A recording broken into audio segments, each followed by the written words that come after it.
முருங்கையிலே ரொம்ப சிறந்த முருங்கை கல்யாண முருங்கைன்னு சொல்லலாம். ஸோ அந்த அளவுக்கு இது வந்து ரொம்ப கால்சியம் சத்து அதிகமாக இருக்கக்கூடிய செடி. இது வந்து கிட்டத்தட்ட முருங்கை மரம் மாதிரி தான். ஒரு கிளையை ஒடிச்சு வச்சாலே உங்களுக்கு வந்து சீக்கிரம் வளர்ந்துடும்.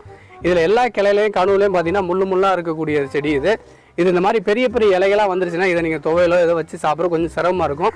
அதனால் மேலே இருக்க கொழுந்து பகுதியில் இருக்கிறத நல்லா நாரெல்லாம் உரிச்சிட்டு அதை நீங்கள் நல்லா வதக்கி நீங்கள் துவையல் மாதிரி ஃபார்மெட்டில் போட்டு சாப்பிட்டீங்க அப்படின்னா அது ரொம்ப நல்லாயிருக்கும். இது வந்து ரொம்ப வளர விட்டுட்டிங்கன்னா இப்போ ஆள் இருக்கும்போது பிடிங்கி கொடுத்துருவாங்க. ஆள் இல்லைன்னா லேடிஸில் மேலே ஏறி அதெல்லாம் பிடுங்க முடியாது. அதனால் எப்போவுமே வந்துன்னா ஒரு பகுதி அளவு நீங்கள் கட் பண்ணி வச்சுட்டிங்கன்னா உங்களுக்கு கீழேயே வந்து உங்களுக்கு நிறைய வெரைட்டி ஆஃப் கீரை உங்களுக்கு இதிலே கிடச்சிருது.